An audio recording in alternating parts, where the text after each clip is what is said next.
हमारे नाथ संप्रदाय भारतवर्ष में सबसे प्राचीनतम संप्रदाय है। संत कबीरदास, संत तुलसीदास, गुरु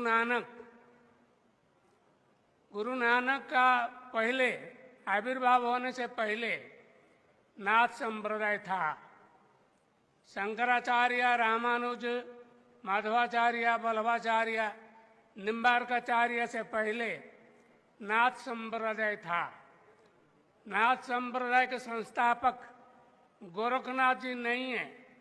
गोरखनाथ जी के गुरु मच्छिंद्रनाथ जी थे। मच्छिंद्रनाथ जी के गुरु आदिनाथ जी। तो आदिनाथ जी भगवान शिव नाथ संप्रदाय के संस्थापक हैं। तो भगवान शिव जितना पुराना है, नाथ संप्रदाय इतना ही पुराना है। दूसरा पॉइंट, नाथ संप्रदाय का जो विस्तार, इतना विस्तार हुआ, अन्य संप्रदाय का इतना विस्तार नहीं हुआ। संत तुलसीदास और कबीर, ये दोनों महापुरुषों का प्रभाव आपके उत्तर भारत में है।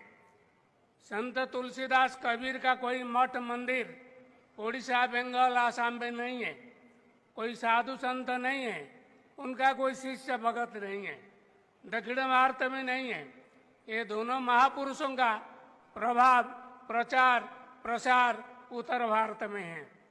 गुरु नानक, उनका प्रभाव पंजाब में है।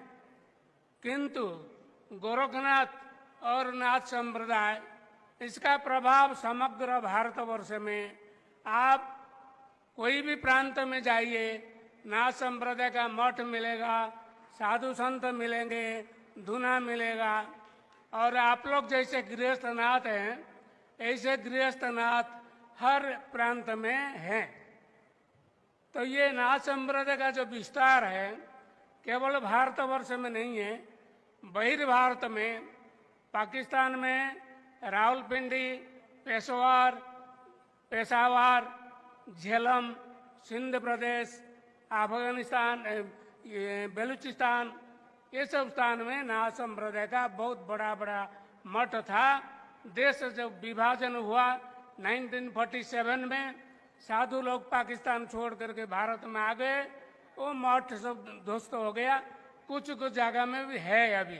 रावलपिंडी में गोरखनाथ मंदिर है, पेशावर में गोरखनाथ मंदिर है, बलूचिस्तान में जो हिंगलाज मंदिर है, ये भी हमारे नाथ संप्रदाय का था। तो बांग्लादेश में 3-4 बार गया हूँ। बांग्लादेश में भी नाथ संप्रदाय का बहुत मठ मंदिर था। देश विभाजन के बाद वो नष्ट हो गया। एक जगह में मैं गया समुद्र का अंदर, बाई बोट में गया। वहाँ समुद्र का अंदर एक आइलैंड है, एक द्वीप है। वहाँ गोरखनाथ मंदिर, जालंधरनाथ मंदिर, कानिपानाथ मंदिर, आदिनाथ मंदिर, वहाँ बांग्लादेश में समुद्र का अंदर है। मैं देख कर आया हूँ, फोटो लाया हूँ।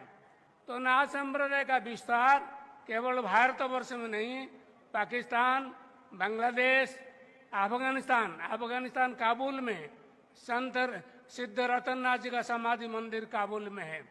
इसी तरह नाथ संप्रदाय का विस्तार समग्र एशिया महादेश में विस्तार लाभ किया था।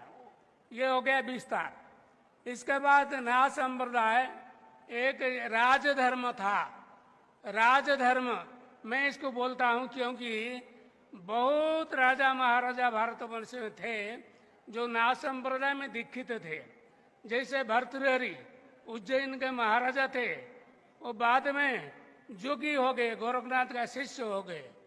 गोपीचंद बांग्लादेश का राजा था, वो जोगी हो गया नाथ संप्रदाय में दीक्षा लेकर के।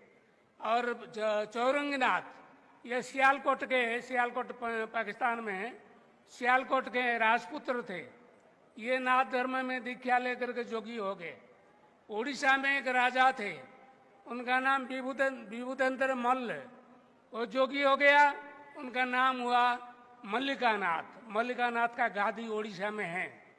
तो इसी तरह अनेक राजा महाराजा इस धर्म में दीक्षित हुए थे। और अनेक राजा महाराजा जोगी नहीं हुए, लेकिन गृहस्थ होते हुए भी नाथ धर्म का बहुत प्रचार और प्रसार किया। जैसे नेपाल में पृथ्वीनारायण शाह, महाराजा पृथ्वीनारायण शाह गोरखनाथ जी के शिष्य थे। अच्छा ठीक है, समय। हाँ, तो इसी तरह चित्तौड़गढ़ के महाराजा बापा रावल और राजस्थान जोधपुर के महाराजा मानसिंह, भाटी राजा, जैसलमेर के भाटी राजा, दिल्ली के पाल वंशीय राजागण, ये सब नाथ संप्रदाय में दीक्षित थे। तो समय तो बहुत कम है, बोलने का बहुत कुछ था, समय कम है, इतना मैं संक्षिप्त में और 2 मिनट में लूंगा। संक्षिप्त में नाथ संप्रदाय का देन क्या है? शंकराचार्य वेदांत प्रचार किया, चैतन्य महाप्रभु, कबीरदास, तुलसीदास भक्ति मार्ग प्रचार किया, गोरखनाथ, नवनाथ 84 सिद्धों ने योग मार्ग प्रचार किया। तो योग नाथ संप्रदाय का मुख्य देन है। योग, तंत्र, आयुर्वेद और साहित्य, ये 4 क्षेत्र में नाथ संप्रदाय का काफी अवदान है। योग के बारे में मुझे बोलना था। योग के बारे में एक थोड़ा सा बता देता हूँ। ये योग का जो है ना 84 आसन है, 84 आसन का सृष्टा गोरखनाथ है, पतंजलि नहीं है। क्योंकि गोरखनाथ जी के नाम में गोरक्षासन है, मच्छिंद्रनाथ का नाम में मच्छिंद्रासन है, पतंजलि का नाम में कोई आसन नहीं है। पतंजलि कभी नहीं कहा आसन प्राणायाम करने से रोग दूर होगा। गोरखनाथ जी ने कहा आसन है न रुजुहंती, रुजु मीन्स रोग बीमार आसन करने से दूर होता है। तो ये है, और बहुत कुछ है, बोलने का टाइम नहीं है। कि ये हो गया योग। तंत्र में भी नाथ संप्रदाय का देन है, आयुर्वेद में है, साहित्य में 1-2 पंक्ति गोरखवाणी बोल करके मैं समाप्त करूंगा।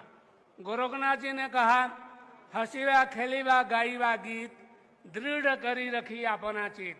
हसीवा खेलीवा रहीवा रंग, काम क्रोध न करीवा संग।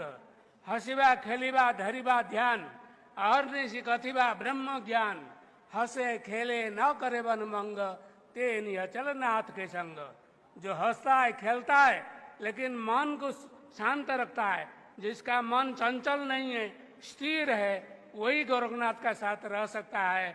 जिसका मन चंचल है, अस्थिर है, वो गोरखनाथ का साथ नहीं रह सकता है। मैं इतना कह करके मैं मेरा वाणी को विराम देता हूँ।